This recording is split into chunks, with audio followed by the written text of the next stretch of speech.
اچھا پھر کیا ہوا کہ نبی کریم صلی اللہ علیہ وسلم نے کہا فاطمہ جاؤ لاؤ، اور انہوں نے حسن حسین اپنے سارے اہل و عیال کو اور دوسروں کو بھی بلا لیا.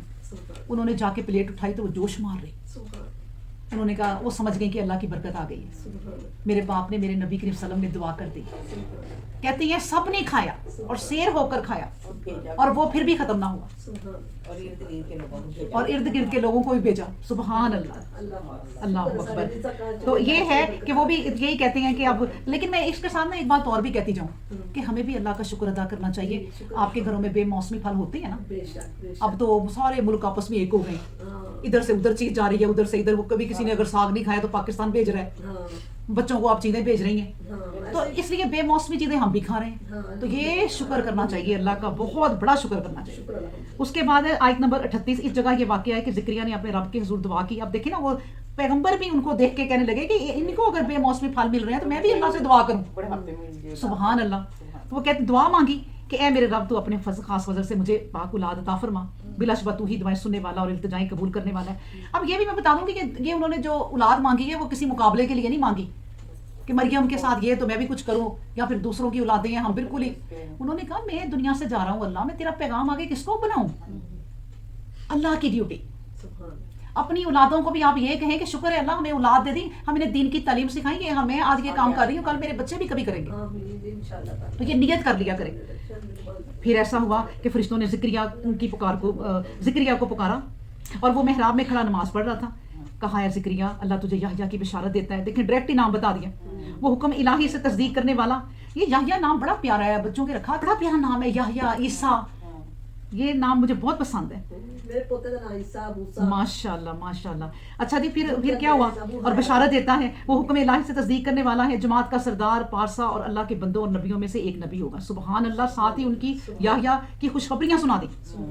پھر کہا زکریا علیہ السلام نے کہ جب یہ سنا تو کہا اے میرے رب میرے ہاں لڑکا کیسے ہو سکتا ہے جبکہ میں بڑا ہو چکا ہوں اور میری بیوی بانجھ ہو چکی ہے. حکم الہی ہوا، اسی طرح اللہ جو چاہتا ہے کرتا ہے. اللہ اکبر.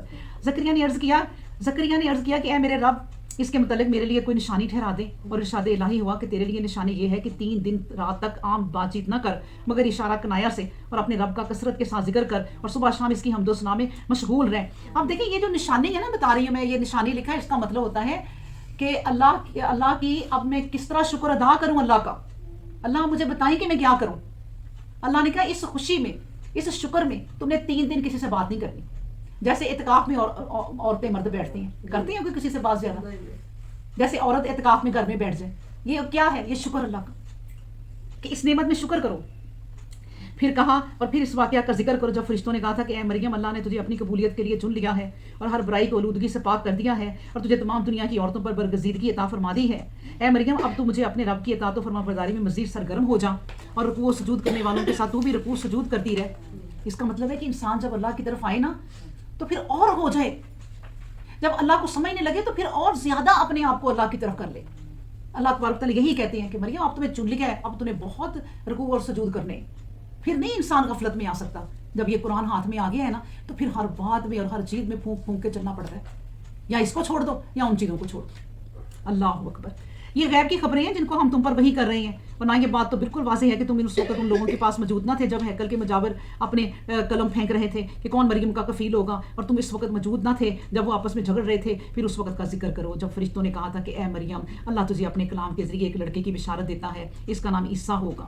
اس کا بھی نام بتا دیا. سبحان اللہ. اور مریم کا بیٹا کہلائے گا، وہ دنیا و آخرت میں ارجمند ہوگا اور اللہ کے حضور پہنچا ہوا ہوگا اور بچپنے اور ادھیڑ عمر میں یکساں طور پر نبوت کا کلام کرے گا اور اس کے بندوں میں ایک صالح انسان ہوگا. مریم نے کہا اے میرے رب میرے ہاں لڑکا کیوں کر ہوگا جبکہ خامد نے مجھے ہاتھ تک نہیں لگایا. ارشاد الہی ہوا یہ بات اسی طرح ہے، اللہ جو چاہتا ہے کر دیتا ہے. وہ جب کسی کام کا فیصلہ کر دیتا ہے تو حکم دیتا ہے کہ ہو جا، پھر وہ ہو جاتا ہے، ویسا ہی ظہور میں آ جاتا ہے. اللہ اکبر.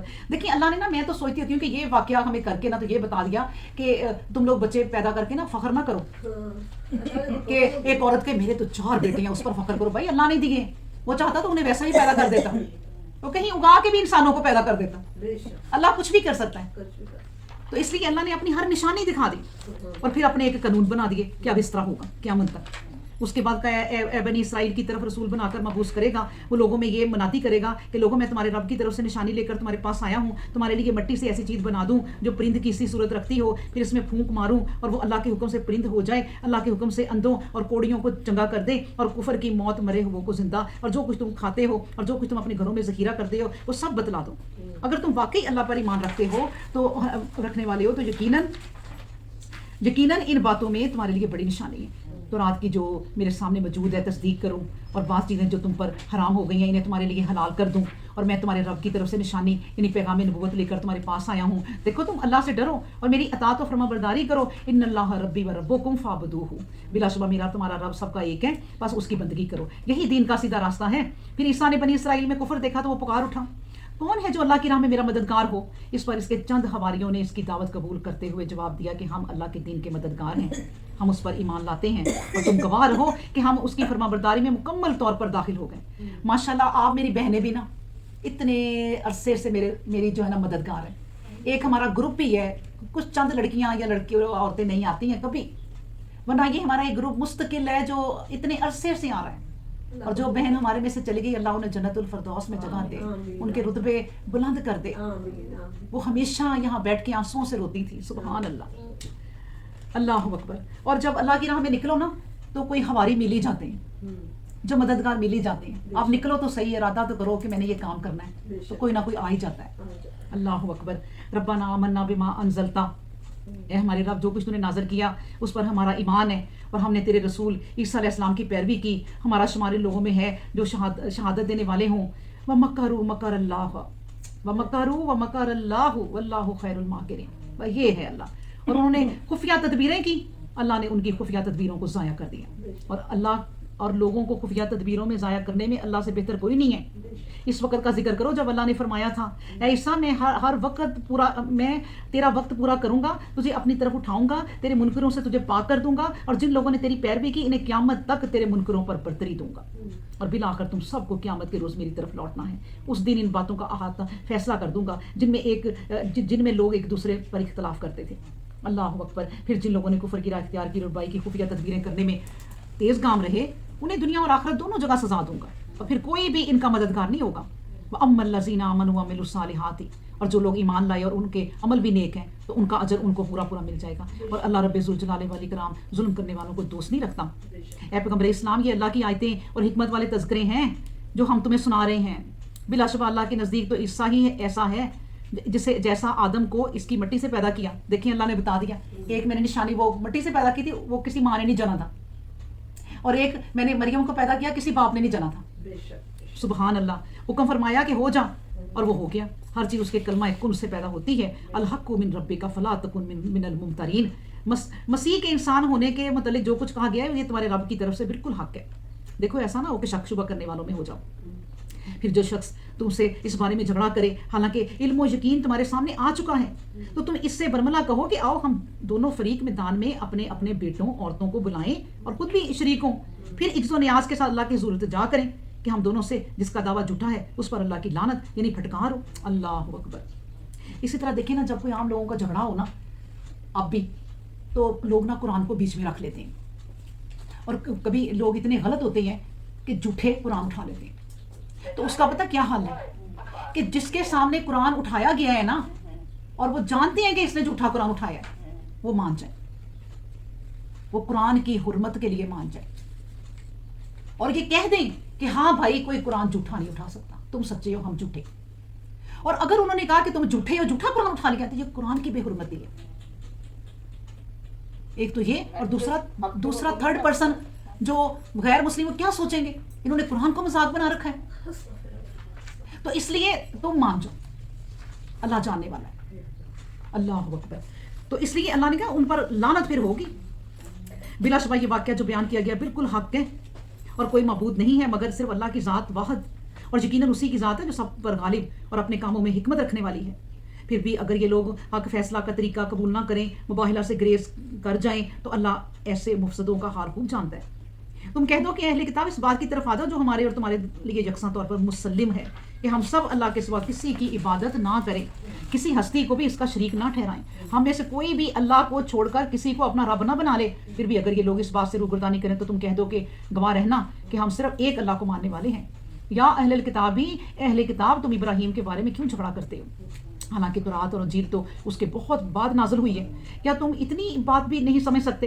تم لوگ وہ ہو کہ تم نے ان باتوں میں جھگڑا کیا جن کا تمہارے پاس علم موجود تھا، تو اب اس بارے میں بھی جھگڑا کرتے ہو جس کا تمہارے پاس کوئی علم نہیں ہے. اور اللہ سب کچھ جانتا ہے، تم کچھ نہیں جانتے.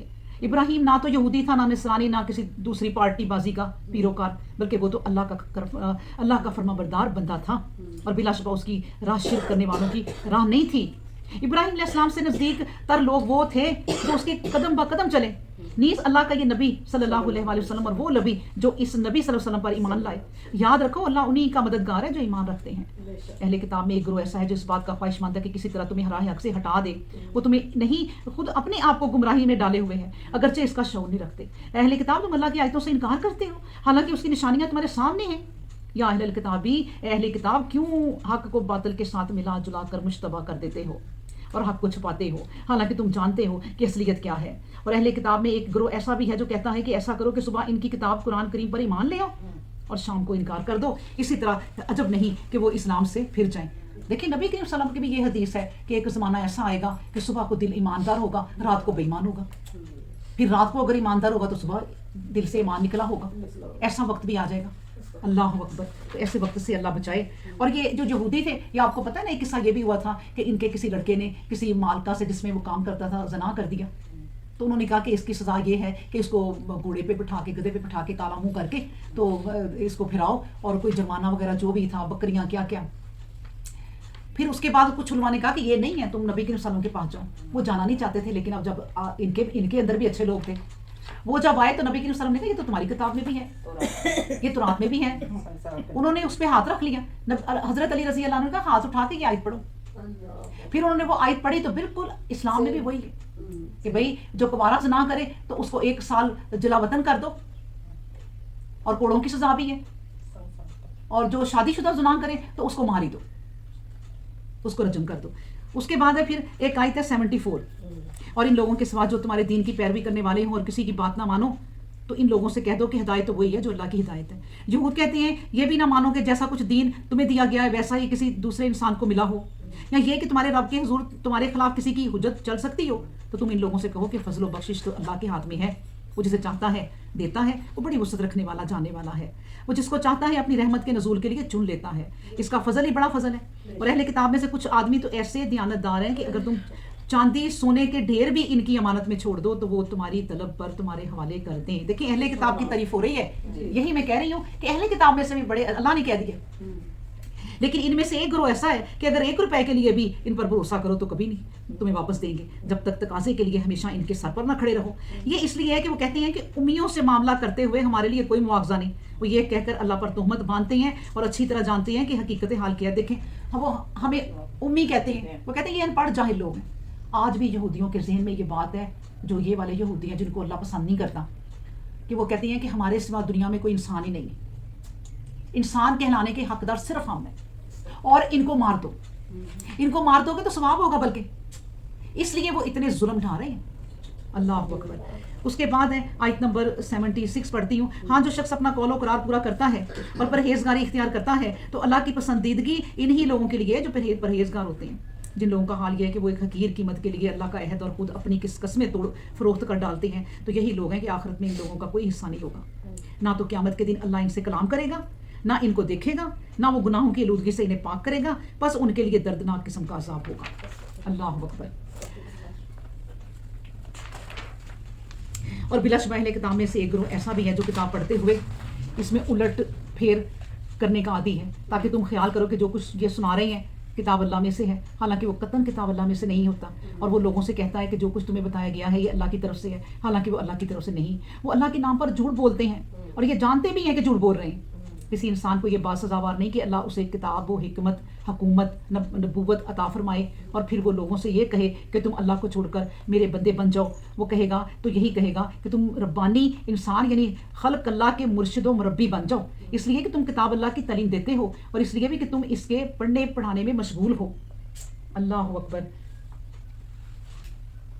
اس کے بعد ہے آیت نمبر 80، وہ کبھی تمہیں اس بات کا حکم نہیں دیتا کہ فرشتوں یا نبیوں کو تم اپنا رب بنا لو، کیا ایسا ہو سکتا ہے کہ وہ تمہیں کفر کرنے کا حکم دے، خصوصاً جب کہ تم مسلم یعنی اللہ کے تابع دار بن چکے ہو، اور جب اللہ نے نبیوں سے عہد لیا تھا کہ ہم نے تمہیں کتاب اور حکمت عطا فرمائی ہے۔ پھر اگر ایسا ہو کہ کوئی دوسرا رسول اس کتاب کی تصدیق کرتا ہوا تمہارے پاس آئے جو کتاب تم کو دی گئی ہے، تو ضروری ہے کہ تم اسے مانو اور اس کی تائید کرو۔ اور ارشاد الہی ہوا تھا کہ کیا تم اس بات کا اقرار کرتے ہو اور اس کا ذمہ لیتے ہو؟ انہوں نے کہا تھا بے شک ہم اقرار کرتے ہیں۔ اس پر ارشاد الہی ہوا تھا کہ ہاں گواہ رہو، اور تمہارے ساتھ میں خود بھی اس پر گواہ ہوں۔ تو اب جو شخص اس سے یعنی پختہ عہد سے روگرداں ہو جائے تو یقیناً ایسے ہی لوگ ہیں جو فاسق ہیں۔ افغیر دین اللہ، پھر کیا یہ لوگ چاہتے ہیں کہ اللہ کا دین چھوڑ کر کوئی راہ ڈھونڈ لیں؟ حالانکہ آسمان و زمین میں جو کچھ بھی موجود ہے، خوشی سے یا ناخوشی سے، سب اس کے حکم کی فرما بردار ہیں اور سب اسی کی طرف لوٹنے والے ہیں۔